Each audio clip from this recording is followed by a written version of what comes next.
유쾌한 남자들의 시시콜콜 토크쇼 김프로쇼 지금 시작하겠습니다. 저는 김프로입니다.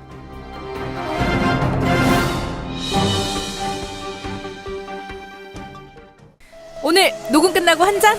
술 끊는다며. 새해가 되면 술 끊겠다는 결심들 많이 하시는데요. 네. 쓸데없는 짓 하지 마시고요. 네, 술 친구미 있잖아요. 아니 다들 술자리만 있으면 오라고 난리잖아. 술친금 들고 가야지. 술친금을 그렇게 퍼주니까 부르지. 술친금이 있어야 술자리가 오래 간단 말이야. 내 친구들이 전부 다 술친금 인정했어. 오빠도 한 잔 콜? 그렇다면 가지야. 네이버에 술친금을 검색하세요. 멀쩡합니다. 진짜. 아 편집 너무 힘들어. 에이 양반 한강으로 몸보신이나 갑시다. 한강? 한강 양화선 짝장에 아리수 만찬인데 한강뷰가 정말 예술이야. 맛있나?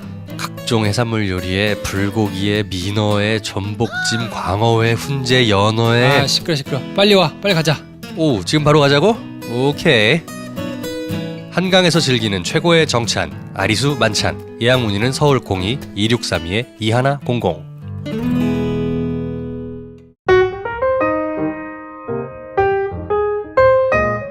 장편 영화를 열심히 준비하고 계신 배준현 감독님 나오셨습니다. 안녕하세요, 배준입니다. 네, 한량 능참봉 김 선생 나오셨습니다. 안녕하세요 김 선생입니다. 네, 저는 영화 좋아하는 김프로고요. 목소리가 아직 완전히 돌아오지는 않았습니다. 그러네. 제 컨디션도 완전히 돌아오지는 않았습니다. 아직. 정말 인후염 여러분 조심하십시오. 어떻게 조심해야 돼 이거는? 이미 걸렸기 때문에 잘 고치시고. 요새 뭐 한강 인터넷에 그런 얘기 떠들더라고요. 막 편두통, 뭐 아프다, 몸이 안 좋다, 배가 안 좋다 했더니 사람들이 댓글로 머리에 힘 줘라, 배에 힘 줘라. 힘 주면 되는 거야? 힘 주고 다니라는 거지. 아 그래. 네, 힘을 안 주고 다니는가? 그렇지. 근데 기관지가 약간 타고나기를 좀 약하신 분들이 미세먼지가 심했잖아요. 네. 아 그렇구나. 네, 그 영향이 분명히 있다고 하더라고요. 아 그래요? 네.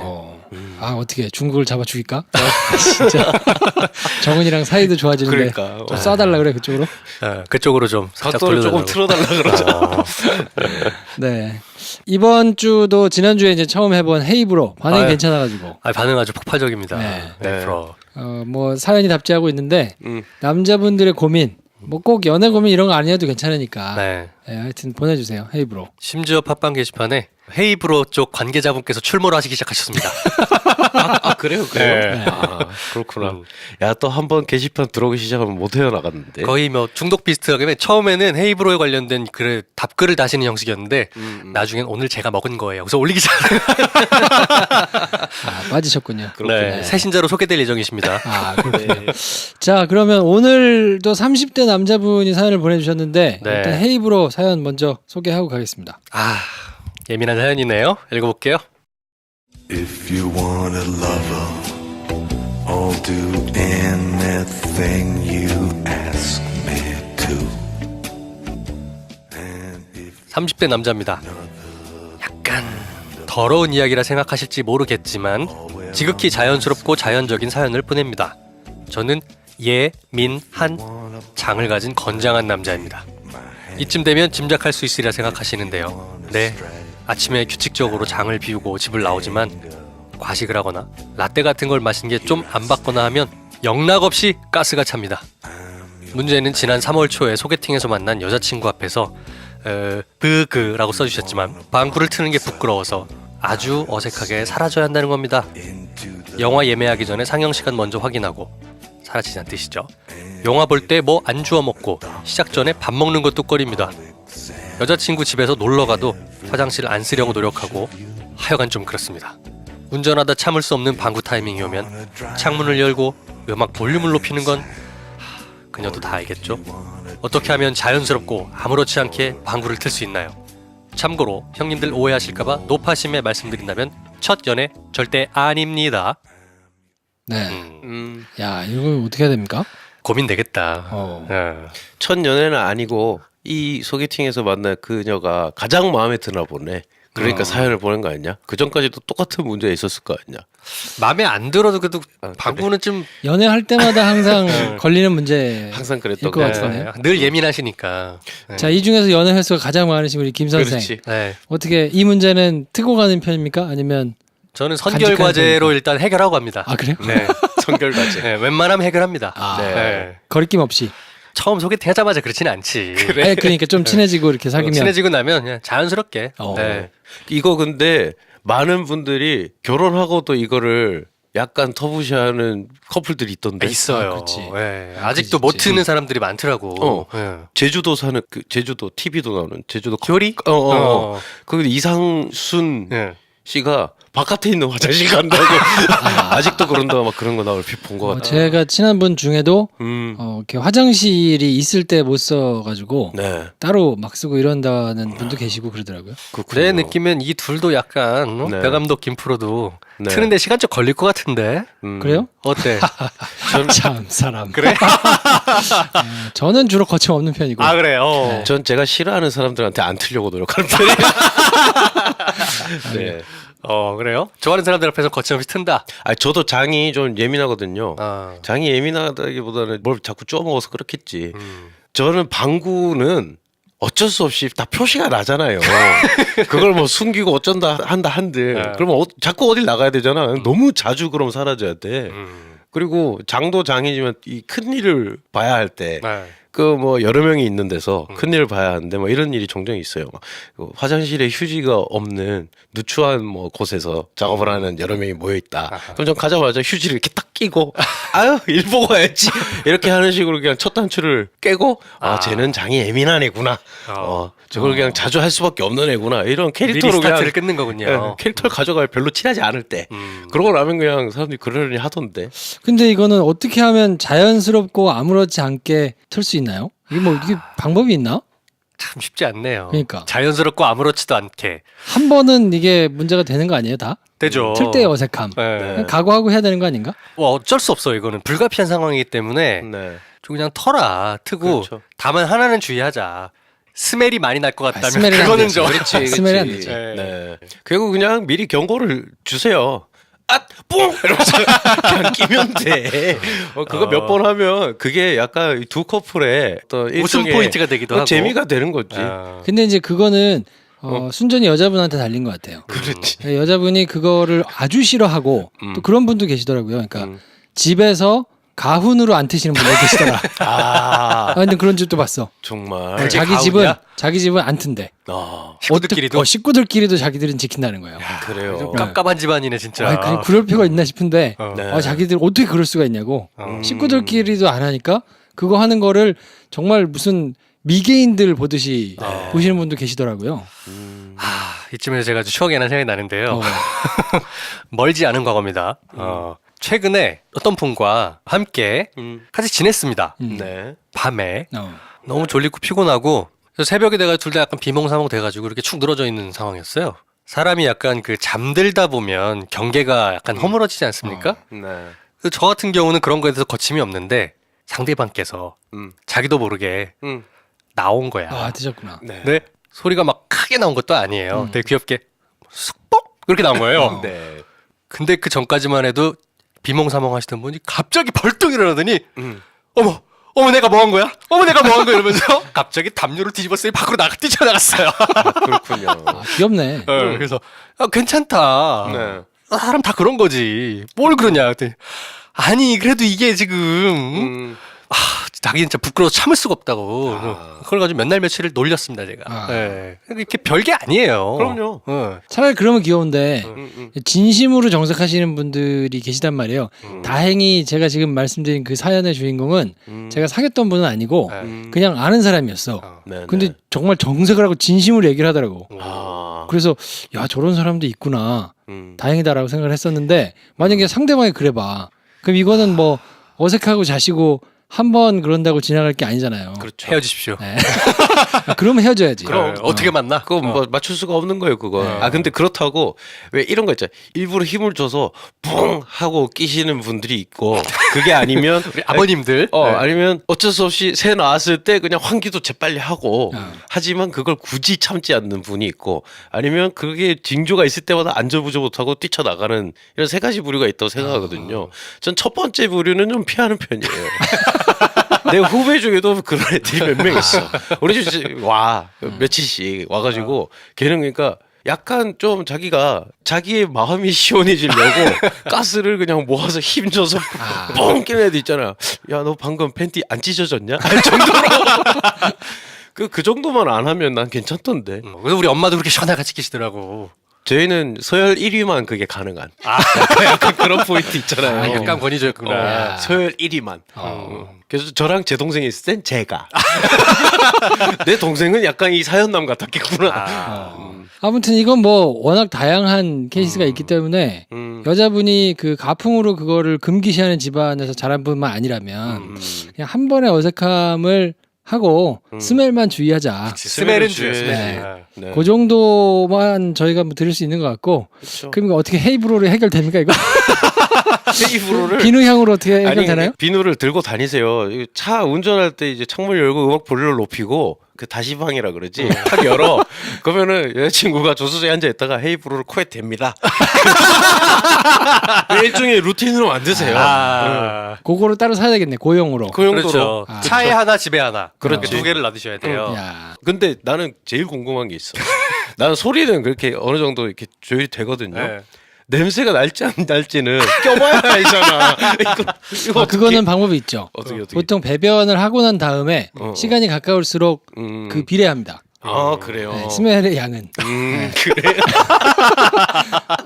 내 장이 얼마나 가벼운 상태냐에 그렇지, 따라서 그렇지. 이게 되기 때문에. 여러분 어쩔 수 없어요. 장이 예민하시고 이 부분이 문제가 되시는 부분은 다른 사람들보다 훨씬 노력할 수밖에 없습니다. 네. 그렇게. 소리와 스멜에 대해서 야 정말 힘드시겠다. 힘들죠. 네. 자 아무튼 헤이브로 보내드릴 테니까 네. 차와 집에 하나씩 배치해 두시고 그렇지. 저희가 둘 중에 한 군데 배치하실 수 있는 건 보내드릴 테니까요. 네. 하나는 사세요.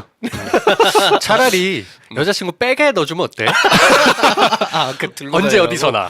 근데 이 백에서 잘생긴 남자 냄새가 난다잖아. 잘생긴 남자는군요. 아무튼 보내드릴 테니까 잘 활용하셨으면 좋겠고요. 네. 오늘도 새 신자 소개가 있습니다. 네, 새신자 호명되신 분들은 자리에서 벌떡 일어날 준비해 주시고요. 읽어보겠습니다. 길소리 너 이름이 뭐니? 노통보고파 딩크족 가슈 로타세븐 몽골초원 비선실세 김실세 숲 시읒 우피 이핵 BCK 정권교체 성공 초파추파 큰바위 얼굴 투덜이 이동형형 파랑개구리 환 헤이브로몰.com 4월의 첫눈 비자금 D1권 고투수연 HJH2108 LOCOCO LYN 땡 0525 NARY 뷰파인더 님까지 자 다같이 외쳐보겠습니다. 환영합니다. 자 그리고 이번 주부터 추가된 선물이 있는데요. 잡지를 저희가 2권 드릴 거거든요. 네. 일과 가정의 균형을 지키면서 창의적으로 삶을 꾸려나가는 이 모던 파더 아버지들을 위한 잡지가 있어요.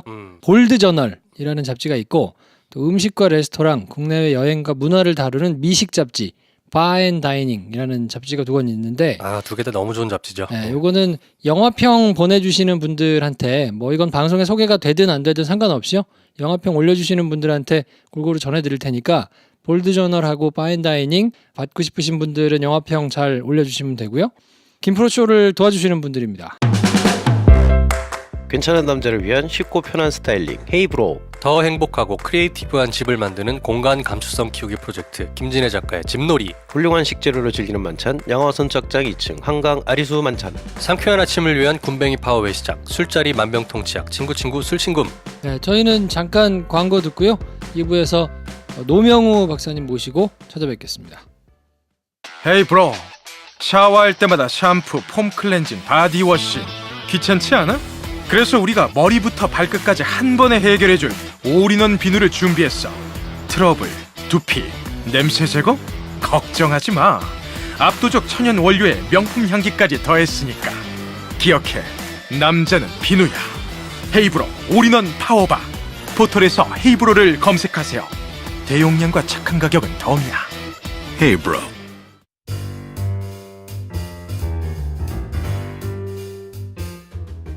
네, 오늘 독서회 모신 손님은요. 인생극장이라는 책의 저자분이십니다. 노명우 교수님을 모셨는데 어서 오십시오. 네, 반갑습니다. 안녕하세요 교수님. 네, 초대해 주셔서 뭔가 감사합니다. 굉장히 품격이 있어졌네요 저희가. 그러니까요. 네, 저희 둘의 가벼움을 가볍게 눌러주시는 교수님이 등장하셨습니다. 이번 주 책은 책도 굉장히 두꺼워요. 네. 저희가 에세이나 혹은 뭐 자기계발서나 이런 것들을 이제 주로 소개를 조금 해드렸는데, 자 오늘은 이제 본격적으로 사회학자의 책을 이제 소개를 해드리게 됐거든요. 야, 이게 저희의 얄팍함이 드러날까봐 심히 걱정됩니다. 우리의 얄팍함은 이미 많이 만천하에 드러났기 때문에 걱정하지 맙시다. 네. 자, 짧게 인사 한번 부탁드릴까요? 네, 반갑습니다. 노명우입니다. 아주대학교에서 사회학을 가르치고 있고요. 네. 교수라는 명칭보다는 사회학자라는 명칭을 더 좋아해요. 네. 그 이유는 교수는 제 직업명이고 직업명이기 때문에 별로 이렇게 애정을 못 느낀다면 사회학자는 제가 해야 할 일들, 의미 뭐 이런 것들을 지칭하는 단어인 것 같아서 개인적으로는 교수라는 호칭보다는 사회학자라는 호칭을 더 좋아합니다. 야, 네. 제가 아는 분들 중에도 그런 분들이 계시거든요. 교수라는 걸로 나를 지칭하기보다는 뭐 선생님으로 불러달라거나 뭐 이렇게 다르게 내가 하고 있는 일로 불러달라는 분들이 종종 계셨는데 역시나 또 사회학자로 불리시기를 더 원하시는. 전 선생님은 더 부담스러워요. 그래요? 왜냐하면 저는 이렇게 착한 사람이 아니어서. 어떡하지? 저희 김프로쇼에 대해서 제 활동명이 김선생인데. 자, 저자 소개를 제가 짤막하게 좀 드리면 1966년생이시고요. 경기도 파주 출생입니다. 독일 베를린 자유대학에서 공부하시고 현재 아주대학교 사회학과에서 교수로 재직하고 계시고요.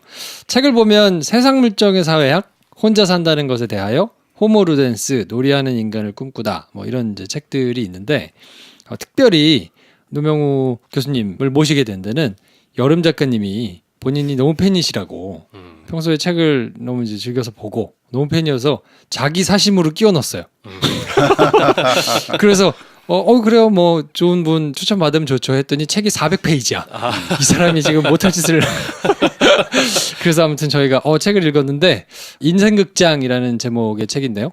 하여튼 굉장히 흥미진진하기도 하고 저희가 지금까지 소개해드렸던 책하고는 조금 괴가 이제 다를 수도 있어서 이 스타일이 맞으시는 분들한테는 굉장히 보석 같은 책이 될 것 같습니다. 재밌었습니다. 페이지가 400페이지가 넘지만 굉장히 속도감 있게 읽히는 책이었어요. 네, 쉽게 써주셔가지고 어려운 단어나 컨셉들보다는 그 당시 상황을 이렇게 화면으로 보는 것처럼 쭉 서술해 주셨잖아요. 그래서 매우 쉽게 스피디하게 넘어가면서 되게 재밌었습니다. 네. 출간할 때 약간 두께 때문에 출판사에서 약간 우려가 있었어요. 왜냐하면 요즘 책의 전반적 경향이 굉장히 얇게 나가고 뭐 한두 시간이면 거의 읽을 수 있는 분량 정도로 책을 만드는 추세하고는 조금 거리가 있어서 일단 사람들이 그 책 두께에서 너무 거부감을 느끼지 않을까. 나는 책 두꺼운 책 싫어. 보통 이제 우리가 또 두꺼운 책 그러면 갖고 있는 이미지가 지루하고 따분한 책이라는 이미지가 좀 강하잖아요. 그렇죠. 그래서 좀 그걸 우려했었었는데 그러니까 출간되기 전에 이제 보통 원고를 가지고 이렇게 주변에서 출판사에서는 보통 모니터링들을 해요. 네. 일반 독자들의 이제 반응을 보기 위해서 모니터링을 미리 해야 편집의 방향이라든가 아니면 이제 책이 출간되고 나서 마케팅이라든가 이제 그런 데 참조하기 위해서 모니터링을 하는데 우려했던 것과는 달리 대부분 모니터링 결과 처음에는 되게 두꺼웠는데 실제로 읽어보니 읽는 동안은 그 두께감으로 인한 압박감에서 자유로워졌다. 그러니까 읽는 동안은 이 책이 두꺼운 책이라는 걸 별로 의식하지 않게 되었다라는 평들이 대부분 나와서 만약에 이제 그 모니터링 결과에서 너무 책이 두꺼워서 부담스러워요라고 했으면 어떤 방식으로든 간에 이제 편집 과정을 통해서 좀 더 분량을 좀 슬림하게 만들기 위해 노력을 했었을 텐데 모니터링 결과 주변에서 읽다 보면 두께감을 읽는다 이런 반응이 대부분이어서 그걸 믿고 원래 그대 상태로 그대로 쭉 나갔죠. 야. 더군다나 이게 자료 사진들이 굉장히 많이 있잖아요. 그거 보는 재미도 있습니다. 그렇죠. 네. 이 책의 포인트이기도 해요. 가급적이면 사실 그냥 욕심에 관련해서 말씀을 드리면 더 많은 영화 스틸 자료들이 들어가고 싶었었는데 저작권 문제들이 꽤 문제가 됐어요. 그렇죠. 그러니까 다행히 이제 이 책에서 다루는 영화들이 옛날 영화들이 많았기 때문에 일종의 이미 퍼블릭 도메인이 된 영화들이 있어서 그것들은 괜찮았는데 이제 60년대 후반부터 70년대 영화로 오게 되면 아직 저작권이 살아있는 거여서 저작권 70년이든가요? 네, 제가 저작자 알기로는 사후 70년. 네. 그래서 저작권 협상하는데도 조금 굉장히 난항을 많이 겪었고 그러겠네요. 그리고 근데 이번 기회에 좀 알게 됐는데 다른 곳보다 영화 쪽이 좀 저작권 관련된 부분이 좀 까다롭거나 일반적인 관행이 없거나 좀 그런 게 좀 있어서 네. 담당 편집자가 이 저작권 협상 과정에서 가장 힘이 들었던 그런 면에서는 이제 공이 굉장히 많이 들어간 책이에요. 네. 책 제목이 인생 극장인데 이런 장점을 가지고 있다 하는 두 가지. 두꺼워도 금방 읽힌다. 그리고 사진 자료나 굉장히 공이 많이 들어간 책이다라는 이제 특징을 두 가지 말씀을 해주셨는데 이 책이 어떤 내용의 책인가에 대해서 한번 조금 설명을 간단하게 해주시면 인생 극장 그냥 이렇게만 제목만 들어서는 어떤 책이지 궁금하실 분들이 있을 테니까. 그 질문에 제가 맨날 모범 답안처럼 대답하는 방식이 있는데요. 네. 이 책의 주제는 한국 사람들이 현재 가지고 있는 일반적인 상식, 그런 상식들이 어떻게 형성되어 왔는가, 일종의 상식의 형성사가 주제예요. 그러니까 우리는 이제 느끼지는 못하고 알아채지는 못하지만 한국 사람들이 어떤 공통의 시대적 경험을 통해서 우리가 갖고 있는 집합적인 믿음 이런 것들이 있거든요. 뭐 예를 들면 잘 살아야 한다. 잘 사는 게 중요하다. 뭐 하면 된다. 고생 끝에 낙이 온다. 뭐 이런 것들은 대부분 한국 사람들이라고 하면 누구나 집합적으로 공유하고 있는 것들이죠. 물론 이런 이야기들이 뭐 다른 나라에서 통용되지 않는 건 아니지만 다른 나라와 비교했을 때 한국 사람들이 가지고 있는 집합적 심성의 특징들을 가장 잘 보여주는 몇 가지 것들이 있어요.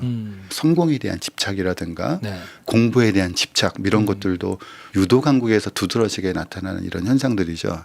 이 책의 주제는 이런 것들이 어떻게 만들어지게 됐는가, 한국 사람들이 가지고 있는 심성의 역사가 어떻게 이루어졌는가 이게 주제고 형식은 저희 부모님에 대한 자서전을 아들인 사회학자가 대신 쓰는 형식입니다. 그러니까 저희 부모님이 아버지는 20년대 태어나셨고 어머니는 30년대 태어나셔서 두 분 다 2, 3년 전에 최근에 다 돌아가셨는데 20년대, 30년대 태어나서 일제강점기 그 이후에 한국전쟁 50년대, 60년대 이후에 고도 성장기를 거치면서 한국 사회를 살아봤던 사람들이 공통적으로 가지고 있는 그 심성을 아버지와 어머니의 생애사를 통해서 파헤쳐 보려고 했었던 거고요. 이때 이제 소재가 되는 건 한국 고전 영화들이죠. 근데 영화들 중에서도 평론가들로부터 높은 평가를 받았던 영화보다는 제가 제일 많이 주목해서 봤던 영화들은 흥행 영화들이에요. 왜냐하면 특히 극영화 그리고 흥행을 목적으로 만든 영화 그리고 실제로 흥행에도 성공한 영화는 영화가 왜 흥행했는가는 여러 가지 요인에 따라 설명할 수 있지만 영화가 흥행하기 위해서 가장 중요한 것 중에 하나는 그 당시에 평균적인 관객과 영화가 어떤 교감이 이루어져야만 영화가 흥행에 성공할 수 있죠. 그렇죠. 작품 평가는 대중과의 교감이 없어도 평론가들이 야, 이거 영화사의 길이 남을 만한 엄청난 작품이다 이런 평가가 내려질 수 있지만 그래서 그렇게 평가 내려진 작품들이 정작 대중과 교감을 하지 못하면 작품성으로서는 평가받지만 흥행하지 못하는 결과들이 굉장히 많은데 그런 작품성보다는 흥행 영화에 주목했어요. 왜냐하면 흥행 영화이어야만 그 영화 속에 등장하는 무수히 많은 대사들이 그 시대 사람들이 공감했던 바들을 반영해주고 있다고 생각을 했었기 때문이죠. 그러네요. 옳고 그름의 문제는 아니고요. 네. 그 대사들이 어떤 기준에서 볼 때 올바르냐 올바르지 않느냐 이 문제를 떠나서 옛날 시절의 사람들이 어떤 내용에 공감을 했는가 어떤 걸 상식으로 여겼는가 그런 것들을 좀 파헤치고 싶었죠. 그래서 옛날 흥행 영화들을 보면서 물론 이제 영화를 분석하는 데는 굉장히 여러 가지 방법들이 있지만 저는 이제 그 중에서도 대사에 굉장히 많이 집중을 했어요. 대사를 통해서 거꾸로 해석할 수 있는 그 당시 옛날 사람들이 믿었던 상식들, 그러니까 상식의 영화 대사로 표현된 것, 둘 사이의 어떤 교감, 왔다 갔다 함 이런 것들을 좀 파헤치는 게 이 책에서 소재였습니다. 방금 선생님 말씀해주신 그 접근법이 굉장히 합리적이다는 생각이 들었어요. 이 책을 읽으면서 생각했던 게 90년대 그리고 2000년대 초반 현재 이 시점의 사회사를 나중에 20, 30년 뒤에 분석을 할 때라면 시청률 높은 통속 드라마들 네. 소위 말하는 막장 드라마들을 가지고 분석하는 게 제일 정확하겠다는 생각이 들더라고요. 네. 말씀하신 막장 드라마도 저는 한국 사회 징후를 그대로 잘 보여주고 있는 거라고 보거든요. 막장 드라마 그런 얘기 하잖아요. 욕하면서 본다. 네. 근데 욕한다가 중요한 게 아니라 욕하면서도 사람들이 본다는 게 중요하고 그럼 왜 사람들이 도대체 막장 드라마 안에는 어떤 요소들이 있길래 어떤 사람들의 욕망을 반영하고 있길래 사람들이 욕하면서도 이 막장 드라마를 계속 보는가. 네. 그리고 막장 드라마가 일종의 한국에서 특히 텔레비전 드라마 같은 경우는 일종의 매우 독특한 한국적 장르화 되어버린 아침 드라마, 그다음에 저녁 드라마 같은 경우 이제 그게 현재 한국 사회가 가지고 있는 일종의 시대적 징후를 보여주는 거기 때문에 말씀하신 대로 한 20, 30년 후에 현대 한국을 누가 어떤 학자가 뭐 역사학자든 사회학자든 사람들이 분석한다면 막장 드라마들을 분석하게 되지 않을까. 20, 30대들이 즐겨보는 트렌디 드라마들을 말고 진짜로 그 아침 드라마 또 주말 드라마 이런 막장 드라마들은 일종의 저희한테는 소비재 같은 느낌이에요. 그러니까 집에서 매일 쓰는 물티슈나 비누나 이런 것 같은 거죠. 그러니까 일상생활이랑 너무 밀접해요. 컨텐츠의 성격 자체가. 그러니까 그게 곧 일상이다라고 봐도 무방할 정도로의 컨텐츠더라고요. 네. 지금까지 설명해 주신 것만 듣고도 책에 있는 내용이 되게 궁금하다 해가지고 벌써 이제 막 구매를 하시려는 분들이 계실 것 같은데 이렇게 자분자분 말씀을 해주시니까 필기를 해야 될 것 같은 느낌이 드네요. 죄송합니다. 직업병이 발휘. 뭔가 귀담아 들어서 네. 필기를 해야 될 것 같은. 중간고사에 곧 나오겠지? 네. 그러면서 책 얘기를 저희가 본격적으로 하기 직전에 저희가 늘상 이 저자분들을 모시면 하는 루틴 질문이 하나 있거든요. 저자분의 인생 영화를 저희가 항상 물어봐요. 저희 영화 팟캐스트니까. 또 영화를 소재로 여러 개를 달아주셨는데 교수님이 가지고 계신 인생 영화, 교수님 인생에 뭐 그래도 이 영화가 그래도 나한테는 가장 좋다, 의미 있다 하는 영화가 어떤 게 있을까요? 가장 좋다기보다 제 뇌리에 가장 박혀있는 영화를 중심으로 말씀드리면 The Sound of Music이 저한테 굉장히 중요한 영화예요. 언제 제가 극장에서 영화를 처음 봤는지 기억은 정확하지 않은데 그게 첫 번째 영화로 저한테 기억되고 있는 게 사운드 오브 뮤직이에요. 그래요. 제가 어렸을 때 극장에서 본 제일 첫 번째 영화. 초등학교 1학년 때였고 외국 영화니까 이제 자막이 있고 네. 초등학교 1학년짜리가 외국 영화에 자막이 흘러가는 거를 이렇게 제대로 보기에는 한글을 그렇게 능숙하게 읽을 수 있는 그런 시점들은 아니었고 담임 선생님하고 이 영화를 같이 봤는데 그래요. 담임 선생님이 계속 옆에서 저한테 영화를 보면서 말은 더 빨리 알아들으니까 설명을 이 대사를 해주셨어요. 담임 선생님의 말로 해주시는 자막 설명을 들으면서 또 화면으로는 근데 또 사운드 오브 뮤직이 워낙 화면도 예쁘고 노래도 나오고 그리고 이제 그 당시의 기준으로 보면 너무나 이국적이고 너무 아름다운 이 장면들이 펼쳐지고 이 알프스 뭐 이런 풍경 나오고 그러니까 알프스에서 치마 입고 뛰어댕기는 게 네, 정말 눈으로는 제가 태어나서 처음 본 이런 황홀경, 시각적 즐거움이라는 거를 가장 처음으로 느꼈던 영화예요. 아주머니가 기타 치고 노래 부르는데 너 노래 너무 잘하고 막 네. 그러니까 첫 장면부터 사운드 오브 뮤직 나올 때 뒤에 알프스가 보이는 그 언덕에서 그 줄리 앤드루스가 노래 부르는 장면이 처음부터 충격이었었죠. 그리고 무슨 이렇게 살스부르크 시내 이렇게 나오고 그러면 한 번도 제 눈으로 실제로 보지 못했던 건축물들 뭐 그 당시만 해도 텔레비전이라는 것이 그렇게 보급되기 이전이고 텔레비전을 통해서 이제 외국의 이런 풍경들을 보기 이전이니까 저한테는 처음부터 끝까지 그 모든 게 다 경이롭다. 그랬겠네요. 네, 뭐 그런 느낌이어서 저한테는 가장 영화 그러면 지금도 가장 먼저 떠오르는 영화는 사운드 오브 뮤직이에요. 소년 노명우에게 신세계를 보여준 영화였군요. 네. 그리고 또 이제 영화 하나를 꼽자면 시네마 파라디소라는 영화. 시네마 천국. 요거는 제가 인생극장을 쓰면서 가장 많이 염두에 뒀던 영화가 그거였어요. 시네마 파라디소. 왜냐하면 이제 그 영화도 나중에 영화 감독으로 성장한 주인공이 자기 어린 시절을 이렇게 회상을 하는 그런 건데 제가 이제 인생극장을 쓰면서 제가 이 책을 쓰고 있는 시점이 그 영화에 등장했던 그 감독이 나중에 감독으로 출세해서 자기 고향 마을에 가서 영화와 관련된 자기 옛날의 어떤 추억들, 그다음에 동네 사람들에 관련된 기억들을 이렇게 떠올리는 장면을 저도 이 책을 쓰면서 그때 그 영화 속에 등장하는 감독이 이런 느낌이었겠구나. 고향을 갔을 때 받았던 느낌이 이런 거였겠구나. 그리고 고향집을 이렇게 찾아갈 때 머릿속을 떠돌았던 상념이 이런 게 아니었을까라는 생각을 저도 이 책을 쓰면서 굉장히 많이 했어요. 그래서 그 영화를 또 하나 꼽는다고 하면 시네마 천국입니다. 마침 김프로가 영화를 그림 그리는 취미가 있거든요. 말씀하신 두 작품을 다 그려놓은 그림들이 있습니다. 네. 그래서 제가 그걸 보내드리고 네. 선물로 하나씩 드리는데 인생 영화 중에 신세계 황홀경을 경험하게 했던 그 영화는 저희가 스티커로도 만들었네요. 그렇죠. 스티커도 드리겠습니다. 네. 네. 자, 그래서 본격적으로 책 얘기를 한번 해볼 텐데 책이 이제 총 3개, 1, 2, 3부로 구성이 돼 있어요. 그래서 1부는 몰락의 순간, 2부 탈출의 순간, 3부는 꿈꾸는 순간, 이제 에필로그로 미래라는 순간 이렇게 이제 정리가 돼 있는데 영화라는 거를 소재로 해가지고 쓰신 이유는 이제 설명을 하셨고 그거에 대해서는 충분히 그렇구나라는 이제 생각이 들고 동의하시는 분들도 많을 텐데 또 특이한 거는 아버지 어머니의 인생사를 이제 기록하는 방식으로 이거를 저술을 하셨단 말이에요.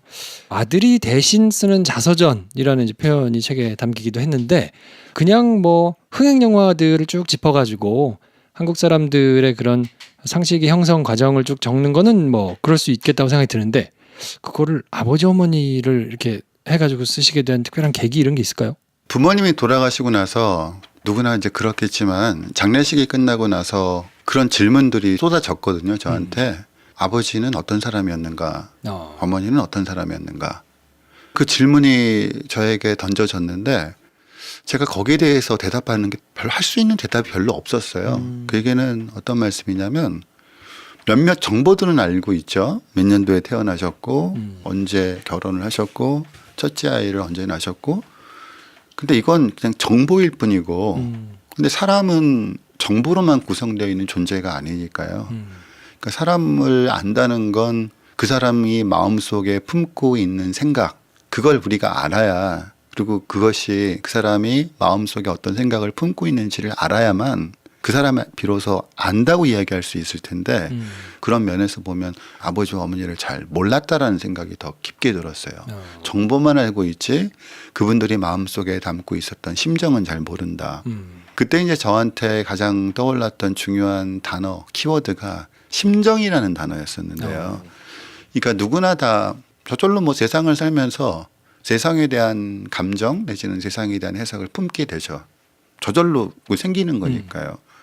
그걸 우리가 심정이라고 표현한다면 근데 심정이라는 것이 어떤 사람들에게서는 과잉으로 외부에 노출이 되고요. 근데 어떤 사람들은 심정이라는 것이 있는지조차 눈치채지 못할 정도로 심정이 바깥으로 드러나지 않는 경우들이 있어요. 그러니까 전자의 경우는 힘이 있는 사람들이죠. 네. 힘이 있는 사람들의 심정은 굉장히 외부로 때로는 과잉되게 드러나거든요. 가끔 더 이상 그런 식의 보도 태도는 없어져야 되겠지만 몇 년 전까지 계속 많았던 신문 보도 중에서 그런 거 있잖아요. 뭐 어떤 사건을 접하고 대통령이 경노했다. 그렇죠.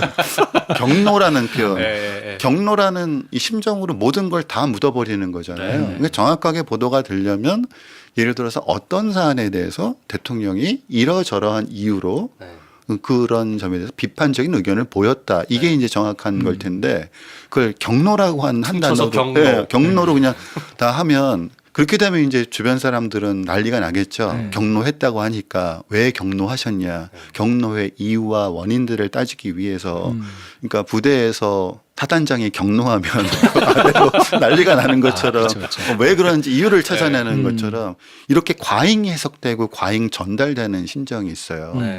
근데 그 반대로 권력자가 아닌 사람들은 심정이 과잉 전달은커녕 바깥으로 드러나지도 않고 한 개인의 인생이라는 것이 그 심정을 오히려 꾹꾹 눌러 담는 것이 인생의 기술인 것처럼 그러니까 인생을 오래 살면 오래 살수록 사람이 늘어나는 삶의 기술이라는 것이 자기 심정을 드러내지 않는 것 대신에 자기 심정을 왜곡하거나 자기 심정을 어떤 다른 곳 보이지 않는 곳으로 슬쩍 보내는 거 이런 것들이 삶의 기술로 작동하는 게 아닌가. 특히 한국적인 관행에서 그 사람이 성장을 하면서 부모가 되었을 때 부모들이 가장 많이 하고 부모들이 갖고 있는 가장 큰 재주 중에 하나는 심정을 드러내기보다는 심정을 숨기는 것들. 그러니까 저희 부모님 또한 그렇게 인생을 살았다는 생각이 들었고 그러니까 제가 자식의 입장에서는 예를 들면 저는 부모님들이 아주 크게 슬퍼하시거나 아니면 아주 크게 기뻐하시거나 크게 화내시는 걸 거의 보지 못한 채 자랐거든요. 그래요. 근데 그 얘기는 저희 부모님이 그런 희노애락의 감정이 없었다는 것이 아니라 그런 감정들을 제가 보이지 않는 곳에서 아니면 자식이 눈치채지 못하는 방식으로 그런 것들을 담고 계셨다라는 거죠. 그러니까 꾹꾹 눌러왔던. 그래서 부모님을 기억한다라는 측면에 있어서 아마 이 점은 저희 부모님뿐만 아니라 특히 예전 분들이라고 하면 대부분의 부모님들이 되게 비슷했을 거라고 생각을 하고 전 장례식을 치르고 나서 그렇게 이제 꾹꾹 담아놓았던, 그래서 바깥으로 공개되지 않았던, 그래서 마치 세상에 없는 것처럼 존재하는 것처럼 받아들여지는 그런 부모님들의 심정을 제가 발굴하는 거는 일종의 뒤늦긴 했지만 저에게 있어서는 일종의 하나의 의무라는 생각들이 들었어요. 네. 그래서 책을 쓰고 싶었던 가장 큰 동력 그리고 동기, 이 책을 통해서 하고 싶은 것들을 바로 그거였었죠. 부모님의 심정들을 한번 발굴해보자. 그러기 위해서는 부모님의 인생을 한번 되짚어 봐야 했었거든요. 네. 왜냐하면 늘 많은 분들이 이야기하지만 우리는 보통 이게 습관적으로 부모는 항상 부모였던 것처럼 생각을 하고 그렇게 생각하는 한 부모의 심정이 보이지 않죠. 네. 근데 이걸 한 발자국 떨어져서 이렇게 보면 저희 아버지도 아버지였지만 한때는 소년이었고 그다음에 총각이었던 시절도 있었을 거고 분명히 저희 아버지도 결혼하기 전에는 어땠을까 느낌, 군대 가기 전에는 군대 가서 느낌, 아버지 갖고 있던 심정은 뭐였을까, 그리고 결혼해서 첫 아이를 낳고 아버지가 되었을 때 우리 아버지가 느꼈던 그 심정은 뭐였을까, 이런 질문들을 굉장히 많이 하게 됐고 그러니까 뒤늦게는 하지만 돌아가셨지만 그럼으로써 저희가 부모님에 대해서 정보만 갖고 있는 상태에서 그분들이 갖고 계신 어떤 심정들을 파헤침으로써 그분들을 제대로 알고 싶다. 뒤늦게라도 그분들을 제대로 알아야 되겠다라는 생각이 이 책을 쓸 때 가장 중요한 모티브였고 제가 가장 신경을 썼던 부분도 바로 그거죠. 때마침 그 어르신들이 살아냈던 시간들이란 게 저희 한국 현대사를 만들어냈던 시간들이었기 때문에 그 두 분의 인생을 추적함으로 인해서 저희 방송 서두에 말씀하셨던 것처럼 현대 한국인들의 무의식 속에 가지고 있는 어떤 기본 상식들이 형성되는 과정을 트래킹하는 과정이기도 했다라고 저는 이해를 했거든요. 네. 아버님께서 1920년대생이시니까 식민지 시대를 살아낸 이제 어른들의 개인적인 아버지의 삶이기도 하지만 또 그 시대를 같이 살아낸 사람들의 이야기이기도 하잖아요. 식민지 시대를 이제 쭉 설명을 하시면서 뭐 고요한 아침의 나라에서 만주붐, 지원병 이런 영화들을 이제 예로 들어서 설명을 쭉 하셨는데 그 시대의 우리의 상식, 뭐 형성된 뭐 이런 것들 얘기를 좀 해주시면 어떻습니까? 저희 아버지가 이제 그 인생의 마지막 과정에서 치매에 걸리셨어요. 보통 이제 치매 환자들이 나타나는 현상 중에 하나가 감정의 통제가 잘 안 되기 때문에 조울증 같은 현상들을 좀 보여주시거든요. 근데 저희 아버지가 어떤 때 감정적으로 화가 나 있는 상태가 되실 때 욕으로 그걸 표현하셨었는데 3개국어로 욕을 하셨더랬어요. 일본 말로 욕을 하기도 하고 영어로도 욕을 하고 그다음에 나중에는 한국어로 욕을 하기도 하고 저한테는 그게 굉장히 큰 수수께끼였죠. 보통 치매 환자는 과거로 돌아가고 치매 환자가 치매에 걸렸을 때 가장 자기의 인생에 있어서 가장 강렬했던 순간에 대한 기억들이 치매 증상으로 나타난다고 하는데 왜 아버지는 어떤 인생이었길래 자기 인생을 이렇게 3개국어로 된 욕으로 자기 인생을 정리할까. 이게 이제 가장 큰 궁금증 그리고 질문 그런 것들이었죠. 그래서 이제 일제강점기를 살펴보니까 저희 아버지는 이미 아버지가 태어났을 때는 한국은 이미 식민지 상태로 간 상태였었고 그리고 저희 아버지가 해방을 언제 맞이하셨었냐고 하면 일본군 군인으로 해방을 맞이하셨어요. 그러니까 이제 아버지는 소년기, 사춘기 그다음에 청년기로 딱 접어 들어가는 무렵까지 그걸 다 일제강점기에서 사셨던 거죠. 근데 일제강점기라는 시간이 옛날 영화를 보면 그 다행히 일제강점기 때 만들어졌던 많은 영화들이 뒤늦게 발굴돼서 예전에는 거의 뭐 영화사의 기록만 있고 실제로 그 영화가 어떤 내용을 가지고 있는지 알지 못하던 상태였다가 꽤나 많은 영화들이 이제 발굴이 돼서 뒤늦게나마 일제강점기 때 만들어졌던 영화들에 담겨져 있는 내용들을 저희가 이제는 이제 볼 수가 있는데 그 영화들을 보면서 저는 아버지가 보냈던 일제강점기가 생각이 났어요. 특히나 이제 일제강점기 때 만들어진 영화들이 후반기로 가면 그러니까 40년대 이후로 가게 되면 대부분 선전 영화고 선전 영화일 수밖에 없었고 한창 전쟁이 확대되어 갔던 시기니까 근데 영화를 관통하고 있는 주된 내용이 어떻게 하면 국가를 위해서 내가 봉사할 수 있는가라는 표현. 그리고 제가 굉장히 영화를 보면서 하나 마음이 아팠던 영화 중에 하나가 수업료라고 하는 영화가 있습니다. 책에도 쓰셨던. 네. 그 일제 강점기 때 어느 소학교의 풍경을 다룬 영화죠. 근데 그 영화 속의 주인공인 영달이라는 소년이 공부를 굉장히 좋아하고 잘하고 반에서 반장인데 집이 굉장히 가난해서 수업료를 내지 못하고, 그래서 영화의 내용은 수업료를 친척집에게 빌리기 위해서 수원에서 평택까지 영달이라고 하는 소학교 학생이 걸어가는 거거든요. 근데 걸어가면서 노래를 부르는데 굉장히 애띤 얼굴의 소년이 애띤 목소리로 부르는 노래는 군가예요. 근데 뭐 가사는 에마진군가라고 해서 말을 타고 완전히 전쟁을 벌이는 군인이 부르는 뭐 내일도 우리는 이 말을 타고 또 진격하자 뭐 이런 얘기, 말아 너 오늘 참 수고했다 뭐 이런 내용이거든요.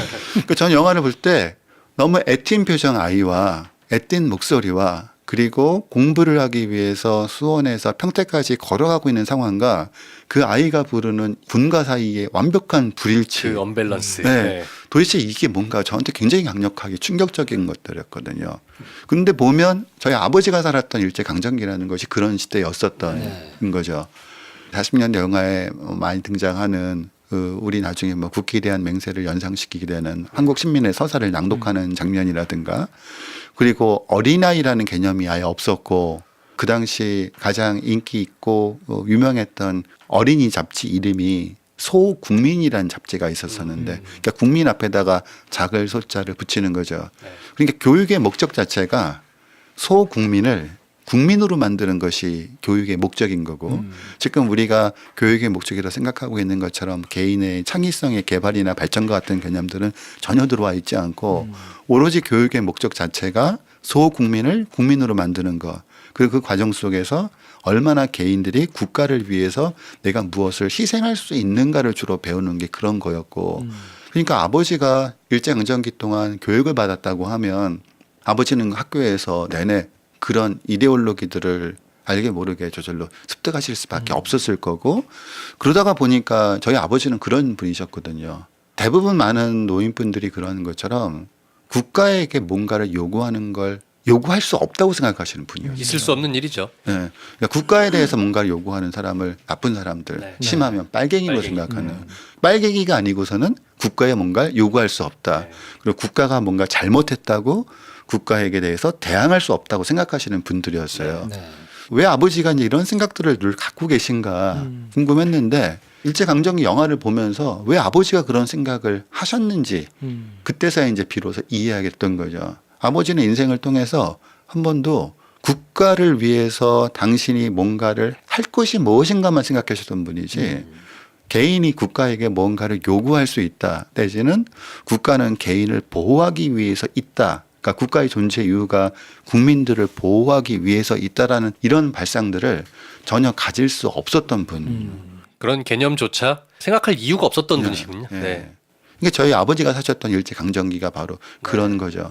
게다가 이제 일본 군인이셨고 일본 군인에 끌려갔고, 그리고 또 저희 아버지가 일본 군인이 됐던 것들을 회고하실 때도 특별히 우리가 지금 가지고 있는 것처럼 일본 군대에 강제적으로 끌려가서 나라를 잃어버린 식민지 청년으로서 막 마치 뭐 화가 났었다 이런 감정이 없고, 저희 아버지도 군대 가셨던 일들을 회고하실 때 그냥 요즘에 그냥 군대 가는 것처럼 그냥 집을 떠나서 좀 슬펐다 뭐 이 정도이지. 이건 지금도 우리가 군대 가느라고 집 떠나면 누구나 다 슬픈 거니까요. 우리가 보통 생각하는 어떤 뭐 망국의 서사라든가 아니면 나라를 잃어버린 청년의 슬픔이라든가 이런 것들은 전혀 들어가지 않은 채 그냥 덤덤하게 나 그때 군대 갔고 나고야에서 상병으로 해방을 맞이해서 중대장이 불러서 이제 전쟁이 끝났으니까 넌 니네 나라로 돌아가라고 해서 나고야에서 배 타고 다시 한국으로 오셨다. 이렇게 덤덤하게 대화를 하시는. 그러면서 한편으로는 아버지가 자신의 인생을 회고하면서 했던 첫 번째 욕, 일본 욕, 빠가야로. 이게 왜 나왔는지를 어렴풋이나마 짐작할 수 있게 됐었던 거예요. 초등학교 교육이라는 것이 그런 상황이었으니까 얼마나 그 교육 받는 상황 속에서 빠가야로 소리를 많이 들으셨을까? 또 군대 가서 네. 또 얼마나 이 빠가야로 소리를 많이 들었을까? 그러니까 이게 아버지한테는 그게 자기 인생에 있어서 가장 강렬한 기억이 네. 그거고 빠가야로라고 하는 일본어 욕으로 표현은 한 하는데 단어로 탁 튀어나온 게 네. 빠가야로인 거군요. 네. 그 시대가. 하는데 아버지는 교육을 받으신 분이 아니었기 때문에 자기 인생은 이제 저처럼 사회학자처럼 한 발자국 떨어져서 왜 내 인생에 있어서 빠가야로라고 하는 욕이 왜 중요한가를 스스로 설명하지를 못하시니까 아들인 제 입장에서는 그건 아버지를 대신해서 왜 아버지가 당신의 인생을 정리할 때 첫 번째 언어가 빠가야로일 수밖에 없는가를 아들의 입장에서 해석을 하는 게 일종의 자식으로서의 도리 내지는 이후 세대로서의 일종의 도리라고 생각을 했어요. 왜 이전 세대들이 갖춰져 있는 시대적 한계와 그분들이 가지고 있는 이런 상식에 만약에 한계가 있다고 하면 일단 이후 세대들이 할 수 있는 걸 그걸 비난하거나 욕을 하는 것보다 그 전에 앞서서 그걸 비판적으로 보는 건 이후의 문제라고 보고요. 그 이전에 해야 될 것들은 왜 이분들이 그런 한계에 갇혀 있는가. 그리고 본인들이 설명하지 못하는 그런 한계에 빠지게 된 과정에 대한 설명은 이후 세대의 몫이 아닌가라는 생각을 했죠. 고 아버님이 군 시절을 회상하실 때 마지막에 이제 연세가 많이 드셔서 회상하셨던 얘기를 쓰신 게 있잖아요. 그거 저는 되게 재밌었던 게 뭐냐면 밥이 참 맛있었어 이 얘기를 하셨다는 게 전 너무 재밌었어요. 밥이 맛있더라고 이 얘기를 하셨다는 게. 그래서 제가 아버지의 흔적을 한번 찾아보기 위해서 제가 알고 있는 유일한 흔적은 아버지가 말씀하셨을 때 나고야에 있었다. 네. 거기 부대에 있었다. 그리고 보병이었다. 그것뿐이었어요. 근데 제가 이제 자료를 찾다가 보니까 실제로 나고야가 태평양 전쟁 때 굉장히 중요한 도시였고 그래서 나고야를 지금 가면 나고야도 요즘 건물이 하나도 없습니다. 전쟁 때 완전히 미국의 폭격 대상이 됐던 곳이죠. 왜냐하면 굉장히 중요한 군사 도시였기 때문에 그 당시에 기록을 찾아보니까 아버지가 계셨을 것으로 추정되는 보병 6년대가 지금의 나고야성에 있는 정원에 있었더라고요. 그래서 이제 그 흔적을 어떻게 찾을 수 있을까 고민을 하다가 제가 이 이야기를 일본에 계시는 저의 그러니까 페이스북 친구분에게 그냥 얼핏 얘기를 했는데 그분이 또 굉장히 이렇게 정보가 많으신 분이어서 굉장히 중요한 정보를 하나 알려주셨어요. 나고야시 근처에 가면 메이지무라라고 해서 그러니까 일본 근대기 때 중요한 건물들을 도시계획이나 이런 문제 때문에 철거해야 되거나 이런 일이 생기는 건물들을 그대로 원형 그대로 완전히 옮겨서 일종의 테마파크처럼 만들어 놓은 곳이 있다. 근데 거기에 나고야 보병 6년대 내무반이 거기 있다라는 말씀을 해주셔서 그래서 제가 이제 그걸 보기 위해서 나고야를 갔죠. 그래서 나고야에서 그 메이지무라가 있는 곳까지 나고야에서 한 1시간 정도 더 가야 되는데 거기 갔더니 정말 보병 6년대 그러니까 나고야성 바로 옆에 있었던 보병 6년대에서 사용했던 내무반 건물이 그대로 옮겨져서 거기 있어요. 근데 거기 이제 그 당시 먹었던 옷이라든가 식사 메뉴, 그다음에 옷 이런 게 다 전시가 되어 있는데 가서 보니까 아, 아버지가 나 일본 군대 가서 잘 먹었다라는 얘기가 이런 뜻이었구나라는 걸 알겠더라고요. 그러니까 식단 자체가 일종의 서양식 식단이 가미된 식단. 그래서 왜 그런가 했더니 또 일본에서는 메이지 유신 이후에 서양 사람들을 따라잡기 위해서 어떻게 하면 따라잡을 수 있을까. 그러니까 모든 걸 다 서양 사람들이 하는 걸 그대로 다 흉내내자. 모방을 모방. 그렇죠. 그래서 도대체 얘네들은 뭘 먹길래 저렇게 힘이 세고 힘이 센가. 그래서 그 음식과 관련이 있지 않나 해서 군대 식단에 일부러 서양식 식단을 아주 일찍부터 도입을 했다고 그러더라고요. 그러니까 이제 아버지 입장에서는 한국에 계실 때는 전혀 먹지 못했던 것들을 생전 처음 본 음식인데. 네. 이제 군대 가서 거기서 나오니까 아 그래서 아버지는 일본 군대 밥이 맛있었다라는 얘기가 이런 얘기였구나. 그러니까 똑같은 음식의 품질에서 좋았다기보다도 한국에서는 먹을 수 없었던 전혀 다른 메뉴가 나오는 일본 군대에 대한 기억. 그러다 보니 아버지는 얼핏 거두절미하고 들으면 매우 친일파처럼 들릴 수 있는 일본 군대 가서 밥 잘 먹었다. 이런 표현을 또 하시게 됐던 그 배경도 알게 됐죠. 이런 배경을 사실 이렇게 하나하나 찾아가지고 그 뒷배경을 알면 어떨 때는 굉장히 뭉클하게 다가올 때도 있을 거고 어떨 때는 몰랐던 거를 새로 깨닫는 것도 있을 텐데 사실 이제 이런 과정이 없으면 아이 또 있네. 맛있다 밥 맛있다 뭐니 하고 그냥 지나갈 수도 있잖아요. 대부분 저희가 그렇게 살죠. 지금 그쵸? 현재. 네. 네. 근데 그런 노력을 들여서 모든 사람이 다 찾을 수는 없는데 네. 어찌 보면 그 작업을 이제 대신해서 하신 거니까 네. 사실 그 동시대를 살았던 분들의 그런 삶을 한번 추적해보는 의미로서 이 책이 굉장히 크게 기능할 수 있겠구나 하는 생각이 들고 그리고 이제 대표적으로 빠가에로라는 말로 정리가 되는 일제강점기에 대한 이야기를 일부에서 이렇게 서술을 하셨다면 아까 말씀하신 이제 영어욕으로 네. 대표되는 거는 이제 한국 전쟁과 이후. 그 이후의 네. 삶이지 않겠습니까? 네. 그 부분도 조금 얘기를 해주시죠. 부모님의 삶을 이렇게 정리를 하면서 참 누구나 인생에는 드라마가 있다. 네.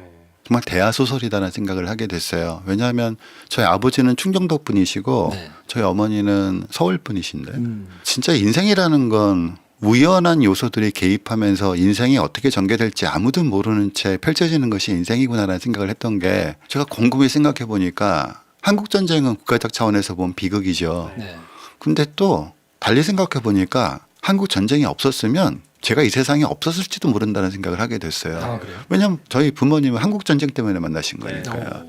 왜냐하면 아버지는 그 전에 한창 일제강점기 때 만주붐이 불었을 때 만주에 가서 사진 기술을 배워 갖고 오셨고 일본 군인이셨다가 이제 해방을 이제 맞이하셔서 다시 한국에 왔다가 그래서 이제 고향에서 사진관을 하시다가 타고난 방랑 기질 뭐 이런 것 때문에 그냥 고향에 머물리시지 못하시고 여기저기 이렇게 떠돌는. 당연히 이제 그랬을 경우 그런 젊은이들을 불러 모으는 것, 그 젊은 사람들이 가고 싶어하는 곳은 당연히 대도시죠. 그래서 서울로 오신 거고요. 그래서 저희 아버지가 한국 전쟁이 끝나고 나서 뭘 하셨었냐고 하면 그러니까 외국 군대들이 왔다가 한국 주둔하게 되는데 그러니까 그 당시만 하더라도 이메일이나 영상통화나 이런 게 없었던 시절이니까 그다음에 이역만리까지 파병돼서 왔던 군인들이 고향에는 부모님도 두고 왔을 거고 여자친구가 있을 수도 있고 아니면 아내가 있을 수도 있고 자식이 있을 수도 있고 편지를 보내는데 편지만 덜렁 보낼 수는 없으니까 사진을 같이 그래서 니어 뭐 해서 나 이렇게 잘 있다. 그러니까 편지를 보내면서 사진을 동봉하는 것이 그 당시로서는 어찌 보면 당연한 반드시 있어야 되는 그러니까 그런 사진에 대한 수요가 굉장히 희한하게 많았던 시절이죠. 그래서 저희 아버지가 양주에 주둔을 했던 캐나다 부대 앞에서 사진관을 하셨고 그래서 캐나다 군인들이 고향에 보내는 편지에 동봉해서 보내는 사진을 찍는 일을 아버지가 하셨던 거죠. 그러다가 이제 누군가가 소개를 해줘서 저기 양주에서 사진관을 하는 키드 헌치라고 달러가 많은 왜냐하면 그 당시 달러가 있다라는 건 완전히 부자 진정한 부자죠. 달러가 있는 사람이 있는데 한번 만나보지 않겠느냐라고 영준이 엄마라는 분이 저희 어머니한테 소개를 해서 두 분이 만나서 이제 결혼을 하시게 된 건가. 한국 전쟁이 없었다면 두 분이 만나시게 될 일도 없었고 그랬다면 저도 세상에 없었을 거죠. 어쨌든 그러다가 캐나다 부대가 일찍 돌아갔으니까요. 그래서 캐나다 부대는 캐나다를 가면서 아버지가 캐나다 부대 앞에서 캐나다 군인들을 상대로 사진을 찍는 것으로 업을 유지하시다가 캐나다 부대가 철수를 하게 되니까 갑자기 생계가 막막해지고요. 그다음에 한국 전쟁 끝나고 나서는 대부분 한국 사람들이 돈을 벌 수 있는 방법은 그야말로 싸바싸바 잘해서 적산을 자기 것으로 만들어버리고 가로채서 만들어버리거나 아니면 미군의 달러에 접근할 수 있는 통로를 찾아내서 달러를 획득하거나 두 가지뿐이 없었던 시대였었는데 그러니까 저희 아버지도 당연히 후자의 방법 달러를 찾아서 뭔가를 할 수 있는 걸 찾으셨고 그러다가 이제 제가 태어난 경기도 파주에 거기에는 미군 부대가 있다더라. 그래서 두 분이 아무런 연고가 없는 경기도 파주로 이사를 하셔서 거기서 사진관을 하셨고 그래서 사진관 이름은 등대사진관. 그래서 이제 미군들을 상대로 사진을 찍어주는 사진관을 하다가 돈을 좀 더 벌어야 되겠다. 그래가지고 사진관을 통해서 번 돈을 달러 2,000을 가지고 미군들이 외출하니까 심심하니까 그러니까 미군들이 들락거리는 그 당시로서는 위스키 시험장이라고 불렀다고 그러더라고요. 그러니까 미군 홀을 만드셨어요. 레인보우 클럽이라고 하는. 이름도 좋아. 레인보우 클럽. 네. 그거 다 아버지 장명이라고 그러더라고요. 제가 그 등대사진관도 이름 괜찮아서 왠지 장명이 센스가 있어 보여서 누가 이름을 지은 거냐고 했더니 등대사진관도 아버지 이름, 아버지 작품이고 레인보우 클럽도 아버지 작품이신. 어쨌든 거기서 돈을 엄청 버셨어요. 근데 이제 50년대 한국 상황에서 미군에 의존할 수밖에 없었던 상황 속에서 사실 한국인의 위치라는 것이 미군과의 관계 속에서 이렇게 동등하거나 수평적인 관계가 아니었고 말도 안 되죠. 그렇죠. 네. 네. 지금도 안 그런데요. 네. 그러니까 아버지는 불과 몇 년 전까지만 해도 일본 군인으로서 빠가요로 소리를 들으면서 일본 군인으로 충실하셔야 됐다가 한 10여 년 후에는 돈을 벌기 위해서는 영어를 해야 되는 이런 상황이 되시는 거죠. 이제 거기서 아버지가 익힌 이른바 생존 영어, 서바이벌 영어. 그러니까 서바이벌 영어는 단순한 거. 우리 뭐 이렇게 태국 여행 같은 데 가면 거기서 뭔가 물건 파는 할머니도 하는 네. 완전 생존 영어, how much 뭐 이런 네. 거 다 하는 뭐 숫자 세고 그러는 거. 그 저희 아버지가 치매에 걸리셨을 때도 그냥 제가 뭐 기억을 되살리는 측면에서 아버지 영어로 1, 2, 3, 4 어떻게 세지? 이런 거 물어보면 아버지가 1, 2, 3, 4 뭐 그래서 100가지 숫자를 세는 거를 기억을 하시는. 네. 이제 그러다가 감정이 격해지시면? 폭발하시면 갓으로 시작되는 영어욕이 나오거든요.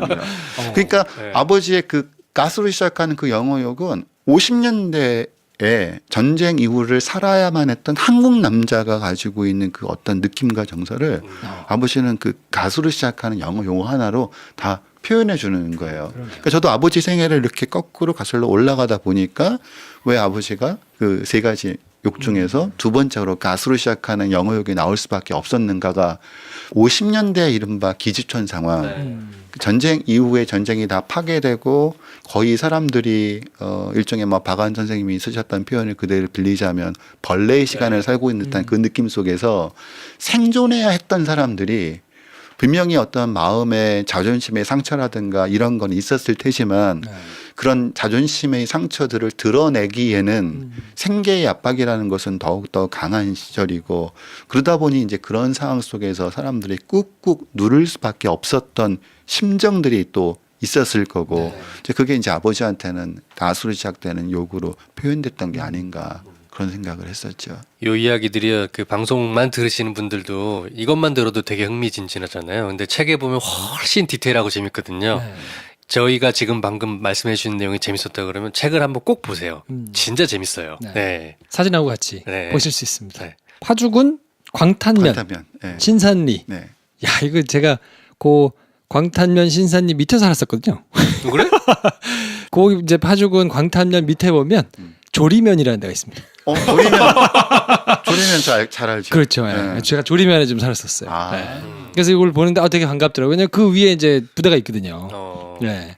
그래서 광탄으로 가거나 그 주변 언저리 사는 사람들은 금촌으로 가거나 네. 두 군데가 읍내여가지고 네, 그 두 군데를 왔다 갔다 해야 되는데 아 그렇군요. 네. 저도 광탄에는 상설 극장이 없어서 네. 영화는 금촌에 그렇죠. 금촌 극장이었어요.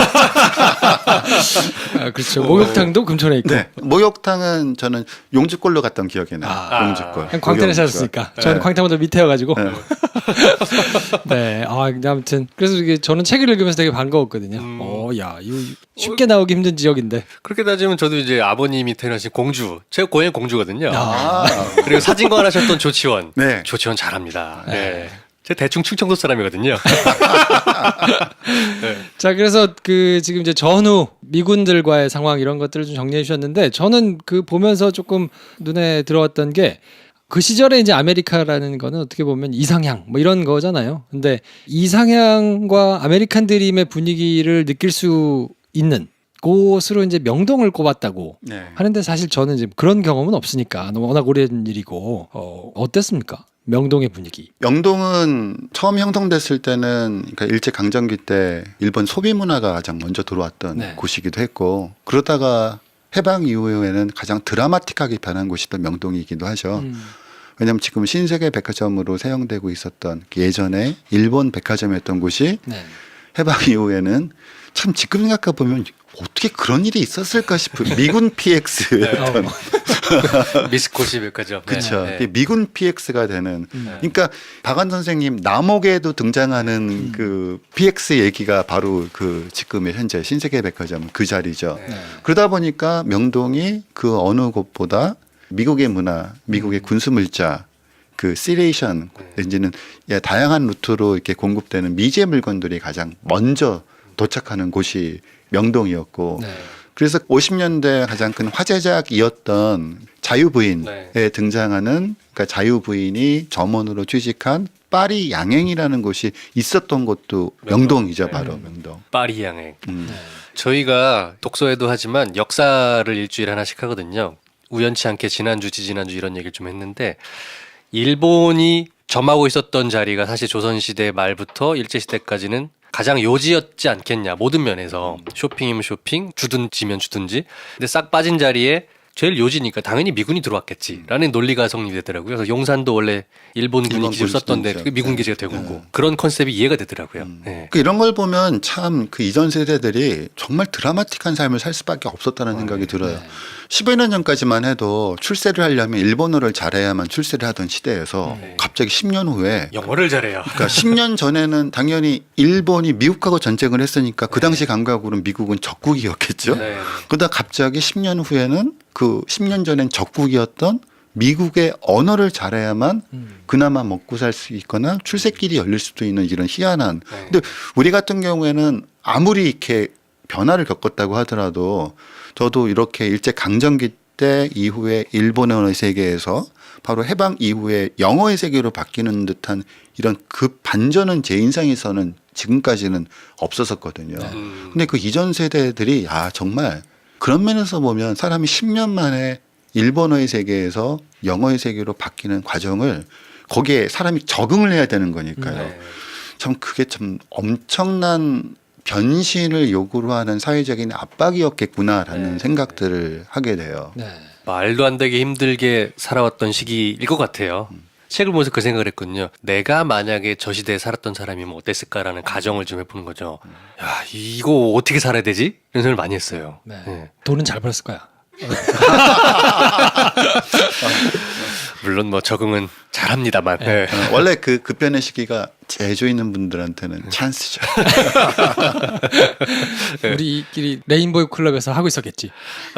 저도 뭐 비슷한 클럽을 하나 어딘가에서 동두천 쪽에서 하고 있지 않았을까.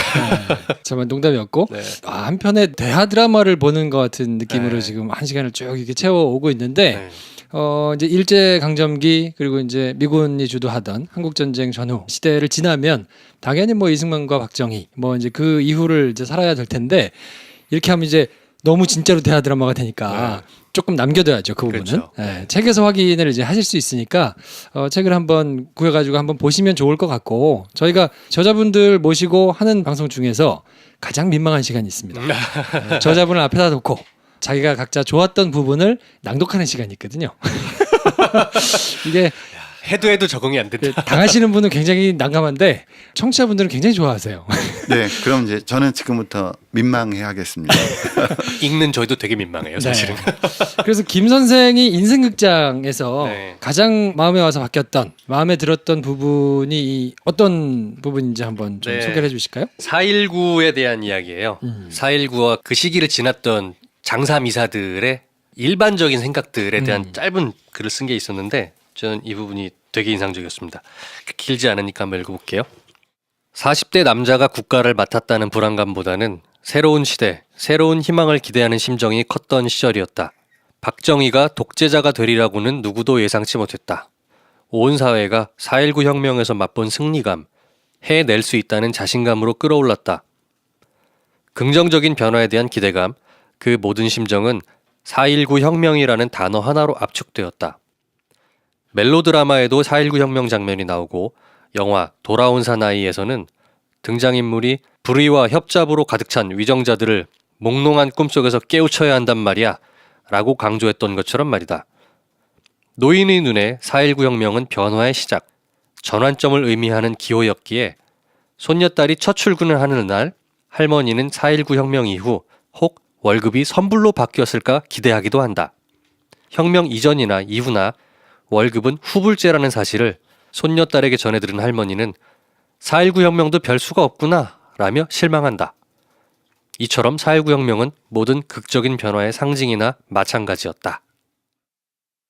네. 여기까지.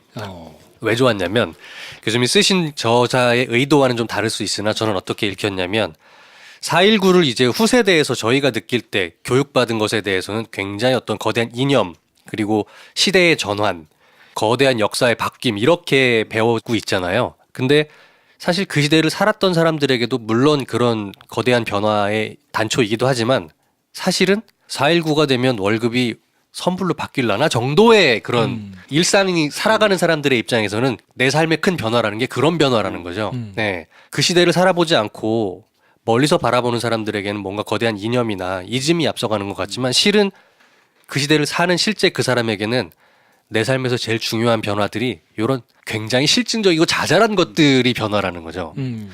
그런 것들을 느꼈어요. 이 책을 쭉 읽어내가는 과정에서 전체적으로. 그래서 저는 이 장면이 굉장히 흥미롭고 그 할머니가 얘 4.19도 별 수 없구나 라고 하는 게 사실은 진짜 리얼한 살아가는 얘기구나라는 생각이 들었어요. 네. 저는 거의 이제 끝부분인데요. 428페이지에 보면 이런 부분이 있거든요. 한번 읽어볼게요. 박정희는 시대에 자신의 이름을 새기려 했던 특별한 사례, 즉 특례의 삶을 살았기에 개성적이다. 나의 부모처럼 박정희가 연출하는 인생극장의 무대에서 그저 그런 역할을 연기했던 사람들은 이런 개성을 지니지 못했다는 사회적 운명을 공유한다.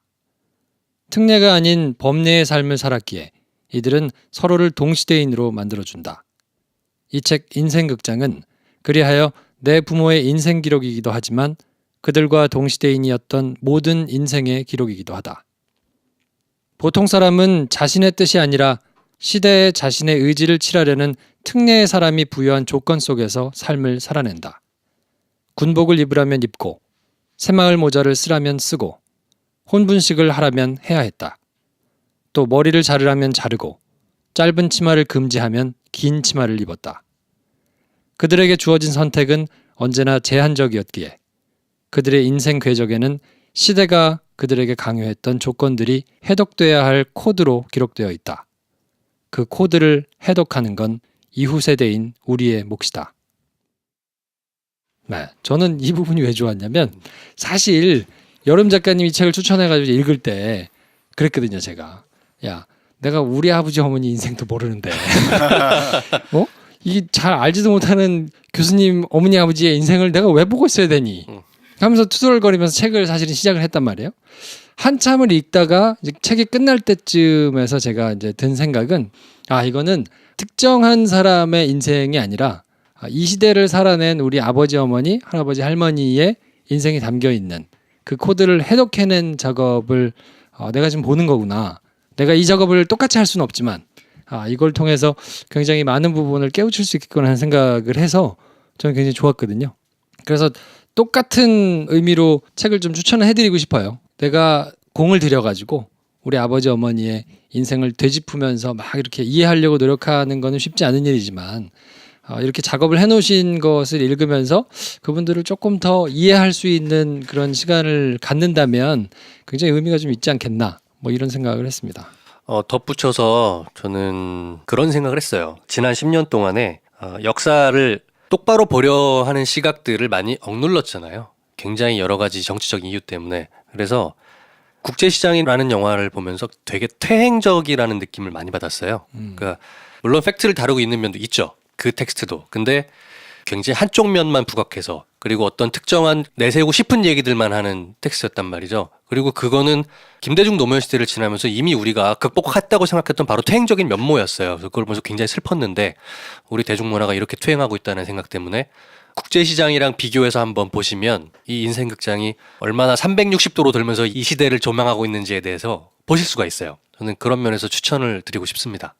네. 저자 앞에다 놓고 제가 너무 민망하게 해드렸는지 말씀을 못하고 계십니다. 안 계시다 생각하고 얘기를 했어요. 네.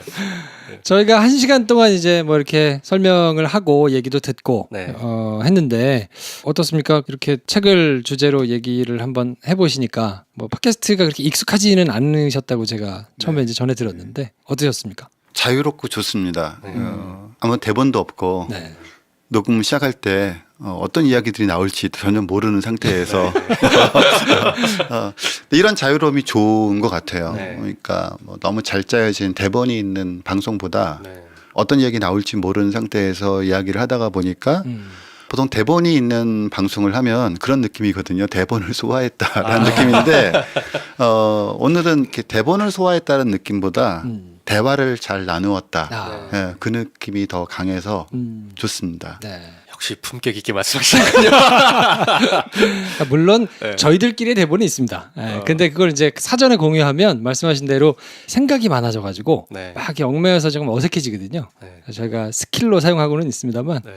어쨌든 저는 1시간 동안 굉장히 내용이 길게 담긴 뭐 여명의 눈동자 같은 이 대하 드라마를 네. 약간 엿본 느낌이었거든요. 책을 통해서 이걸 한 번 더 경험하시면 좋겠다 싶은 생각도 들고요. 마지막으로 우리 청취자분들께 인생극장의 저자로서 인생극장을 소개해 주시는 마지막 말씀을 듣고 이 시간을 한번 정리를 할까 합니다. 보통 사람들은 이제 우리가 지나갔던 일들을 회고하는 거를 노스텔지어라고 보통 생각을 해요. 근데 저는 우리가 지나간 일들을 회고해야 될 가장 중요한 이유는 옛날엔 그런 일이 있었지. 맞아. 그땐 그랬는데 이런 것이 아니라 그땐 왜 그랬을까라는 질문을 가지고 보는 것이 가장 중요하다고 봅니다. 그게 과거가 우리한테 주는 의미도 그런 걸 거고 그래서 제가 에필로그 마지막에도 썼지만 그래서 우리가 과거를 기억하기 위한 목적은 미래를 생각하기 위해서이지 과거를 박제화하거나 과거를 미화하기 위해서 과거를 보는 건 아니라고 봐요. 네. 저도 부모님의 인생을 이 책을 통해서 그리고 저희 부모님과 같은 시대를 살았던 동시대 분들의 인생을 이 책을 통해서 제가 파헤치려고 했던 이유도 그분들은 참 힘들게 살았구나. 그분들이 한국을 만드셨지. 그분들이 없었다면 내가 없었을 거야. 뭐 이런 감정이 아니라 앞으로 우리는 어떻게 살아야 하는가. 앞으로 우리는 어떤 미래를 꿈꾸는가, 어떤 나라를, 어떤 사회를 또 우리의 이후 세대들에게 물려줘야 하는가를 알기 위해서 내지는 생각하기 위해서 과거를 보는 게 아닐까 싶습니다. 그래서 아무튼 과거를 잘 돌아보고 미래를 준비하고 조망하기 위해서 책을 쓰신 것 한번 관심 가지고 보시면 좋을 것 같고 다음 책은 언제 나옵니까? 빨리 나와야 되겠죠. 혹시 뭐 준비하고 계신 주제나 뭐 이런 게 있나요? 좀 원고가 조금 꽤 많이 밀려 있는 편이에요. 그래서 지금 준비하고 있는 건 제가 대학에서 하고 있는 강의를 좀 외부로 공개하고 사회화 다시 이렇게 의사소통을 한다는 측면에 있어서 집필하고 있는 책은 하나는 제가 예술사회학을 가르치는데 학교에서요. 네. 그 예술사회학 강의록 네. 하나 하고 사회학을 한 번도 경험해보지 못한 사람, 사회학하고는 전혀 거리가 있는 삶을 살았던 분들을 위해서 사회학이라는 것이 학문이 왜 필요하고 사회학이라는 학문은 무엇을 할 수 있는지를 좀 담은 지금 사회학 개론책을 사회학 개론 강의를 대학에서 하는 개론 스타일이 아니라 사회를 살고 있는 분들, 실제 사회 속에 있는 분들한테 사회학이라는 학문이 어떤 의미인가를 좀 풀어내는 책을 지금 2가지를 준비하고 있어요. 빠르면 올해 하반기나 쯤은 내년 초반에 나오지 않을까 이렇게 기대하고 있습니다. 두 번째 책은 바로 저 같은 사람한테 필요한 책이군요. 네, 사회학과 관련된 책이 만약에 이제 새로 나오면 그때 또 저희가 모셔가지고 얘기를 좀 듣기로 하고요. 네. 사실은 이제 1시간 정도밖에 안 되니까 책에 담겨 있는 모든 내용을 충분히 다 못 들어서 아쉬운 게 있는데 5%도 못 들었어요. 네. 그건 아무튼 책을 통해서 저희가 확인하도록 하고요. 네. 다음에 또 책이 나오면 저희가 모셔서 얘기를 듣도록 하겠습니다. 오늘 어려운 걸음 해주셔서 감사드리고 저희는 또 다음 주에 다른 저자 모시고 찾아뵙도록 하겠습니다. 다음 시간에 뵙겠습니다. 감사합니다. 감사합니다.